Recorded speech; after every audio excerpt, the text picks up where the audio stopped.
the American soldiers invaded Japan, and there one army officer in the wheat fields, just like Professor Peter who identified this Noni crop, he, when he was going through the breeding material, he could find one dwarf plants. The name it is called as Daruma, winter wheat, which was very dwarf, and at that time we were searching for the dwarf varieties and responsive to increased inputs like fertilizer and other things. And immediately visualizing the importance of this, being an army officer, he sent it to Dr. Owell in Washington State University, and they tried to, under the leadership of Owell, he crossed that local variety with the improved germplasm at Washington State University in winter wheats, and then went to Dr. Borlaug, where he tried to cross the winter wheat into the spring wheat, and he transferred that dwarfing gene, and all these Mexican varieties came. A single gene, DG Ugen again in case of rice, they all come from the farmers' varieties. Hence, farmers' varieties are very, very important. And one more thing I would like to say, now we are facing a lot of problems with phosphorus because we are importing a lot of phosphorus. And there are varieties in rice, particularly Kasalat 1, which possess a gene called Pistol 1, which fixes phosphorus under phosphorus poor soils. Our Garcia local wheat, old wheat breeders have utilized that germplasm for transferring salt tolerance into other things. Yesterday morning, Dr. N.P. Singh Sahab was showing me some of the material which is resistant to the salt. When the backwater comes, salt water, sea water comes inside, then salinity increases, and there also our forefathers were very intelligent in identifying such varieties, and now they are being used in the crossing program world over. And if we protect those things, then anybody uses, he has to give the royalty as well as benefit sharing. And this is one thing. The other thing is, now population is increasing in geometrical proportion. Now, few years back we used to say, no, we are 1.2, and today we are saying 1.25 billion. I don't know, after another few years it may be 1.5 billion. So how to feed people? And 263 million tons already were produced, and we may have to produce more than 320 or so million tons with 11% of, 2.4% of whatever the land that we have. And you see, and day yesterday I was discussing in the Bhopal, 11% of our animal population is in India, and we have to feed them also. For all these things, increased breeding activity to develop new varieties is very much important. And again, now these are the days of competition, and for improved competitiveness, whatever the invention that we make, we have to protect it. And again, improvements for the growers, farmers, because we have to improve the economic conditions of them, and for this again protect the variety. For example, the BT cotton is the best example I would like to give. And whatever the invention that you do, and if you want to try it outside, and you see, only it is possible through protecting your varieties. And here we have economic benefits, health benefits, nutritional benefits, then again the environmental benefits, and even for the pleasure, very beautiful flowers, cut flowers, rose. You see, now they are all protected, and only because the protected, the breeder would like to invest on that, and you will try to get better varieties. And just I will give you what is the incremental benefit in production and productivity of different crops. I shall give 3 examples. One is with the public money or the investment from the public institutions. Before Green Revolution, our productivity is hardly about between 64, 65, hardly 10 million tons. Today, we have reached 96 million tons of wheat. How it is possible? Again with the old varieties, just I give the example, and efforts from breeders, and again the agriculture scientists as a whole and the policy makers, now we could increase this much yield levels. Another example I would like to give, public-private partnership. Best example is maize.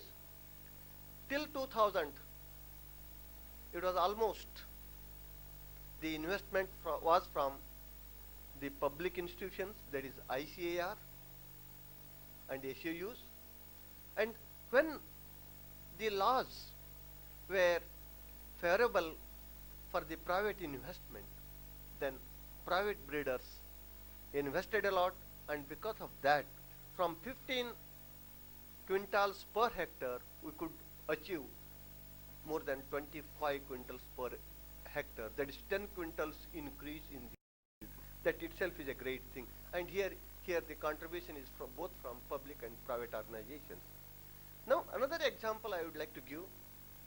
In case of cotton, total private, invention and the investment that we could see in India, I would like to say, see, when this BT cotton was released for our country, lot of opposition was there, but the technology was very good, hence it was pursued by the farming community very quickly, and because of that, you see now the yield levels before BT cotton was released about 292 kgs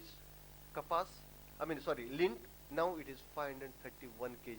In the sense, adoption rate 82%. I think this is the maximum adoption rate, and again the increase in the yield is again 82%.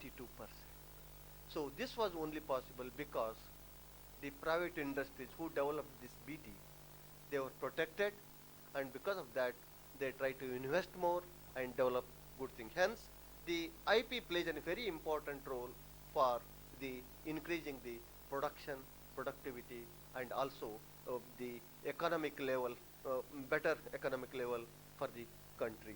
And now, what are the different types of patents?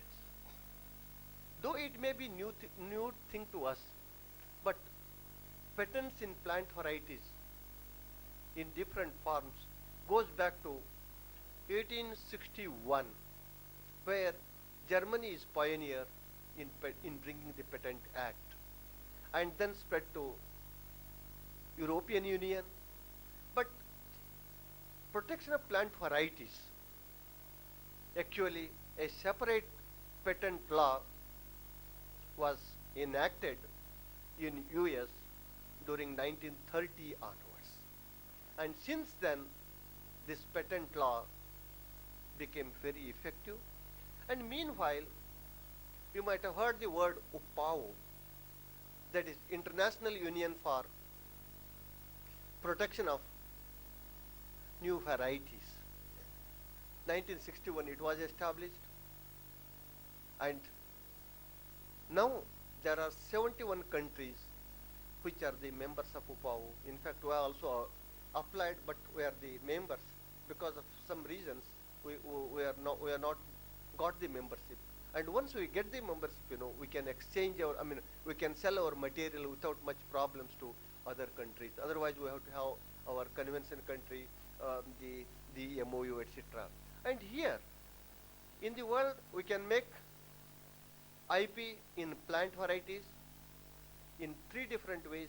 One is by patent, which is existing in US, and another one is by sui generis system, that is a system of our own, looking to the country's needs and the priorities. And third one is the combination of both, keep this as well as that also. But India, as I said, is a biodiversity rich country, and our forefathers have contributed a lot for the development of varieties. Hence, to give respect to our farming community and give the farming rights, so we accepted sui generis system, and as a result,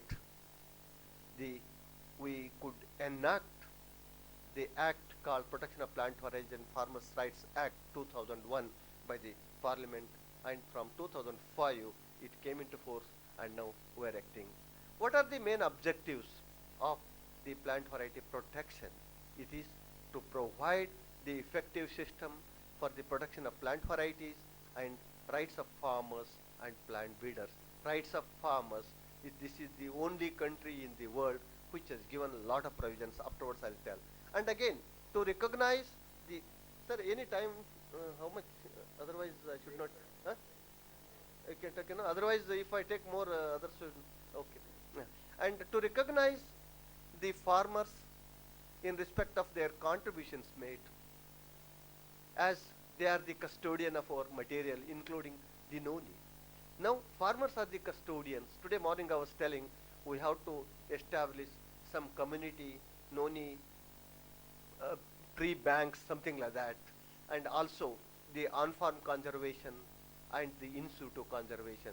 There is a difference between on-farm and in situ, and we have to concentrate for that. And again, protect the breeders' rights and the researchers' rights so that they can invest money for development of new varieties, and also to facilitate the growth of the seed industries to ensure production and availability of high quality seeds and planting material. You see, even if we develop varieties and if the seeds and planting material is not made available, and if somebody is selling at exorbitant rate, immediately we'll cancel their registration and give it to somebody else for the, we call that as a compulsory license. And again, when the originator or the breeder who has developed that variety, when he is able to provide sufficient quantity of seeds at a reasonable price, then only the license will be given to him. And so far, we have notified 79 crop species for giving IP rights, and about 20 crop species already were sent to government for notification in the Government of India Gazette, and another 100 crop species, they are in the process to finalize the descriptor, and Noni is one of them. Which are the varieties that can be protected under our law? There are three groups. One is new variety, another one is extant variety, and third one is essentially derived variety. Here, for the new variety, there should be novelty in that, in the sense it would not have gone for the market for more than 1 year. Before that you have to do. And if it is, you are importing that variety from outside and they would like to do, then the concession up to 4 years is there. And if it is wines, planting material, just like grapes and other things, we can give the concession up to 6 years. Otherwise, they have to change the category. And the second one is the extant variety notified under Seed Act, particularly all the agricultural universities and other institutes, ICR institutes, etc. Whatever the variety is developed and which is notified in the Gazette under Seed Act, they come under this category. And here there is farmers varieties. The list that I showed, they all come.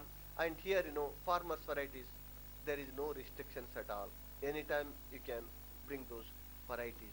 But there are in the act there are a few restrictions, but the registry, that is the authority, has the powers to overcome them. That's why we are registering those things. And the variety of common knowledge, the variety which has not been released anywhere, but you have some publications on that, or institute release varieties. Such varieties you can release them. That is even after before 15 years, anytime you can come and send the applications to us. We'll consider that. That is the variety of common knowledge. And essentially derived varieties are one which are developed through transgenic approach, all BT varieties and other hybrids, and through mutation breeding, through backcross breeding, etc. And now Noni has, the Noni Research Biotech has developed two varieties, Noni Kirti, Noni Priya. It can be considered in two groups. It may be from new variety group if it has not been exploited yet, or even less than 1 year, or otherwise it can go for as a variety of common knowledge. To me, variety of common knowledge would be advantageous because the test will be for only 1 year, and of course on-site dust testing also we have introduced for the tree crops to avoid or reduce the duration for issuing the certificate. A innovative method called on-site dust testing we have introduced, and once it is applied, immediately we will go to their field, and there are some few restrictions are there in the sense about 4 to 5 plants at one place and other things, and if they fulfill, that can also be done. In fact, Professor Haldankar and Professor Lavande Saab, they have helped us a lot in doing this type of work. And here the criteria for registration, already I said the criteria. In addition to that, whatever I said, other things are distinctiveness, uniformity, and stability. These are very, very important to us. And here, for issuing IP certificate, we are not looking for the yielding ability. As a plant breeder, if I have to develop a variety, I particularly look for the yielding ability and better quality trials. But for issuing the certificate, we go in for the distinctiveness. Whether I am different from somebody else, not by my knowledge or anything, by my face and other things. So like that in plants also, we go in for that. And here, just I gave fruit colors. Can you see this one? Fruit colors, that is different color. That itself, you can distinctive from one fruits to other. For example, my curly hair and somebody has very nice hair. So with that you can distinguish yourself. And it should be uniform. There should not be any humpy dumpy.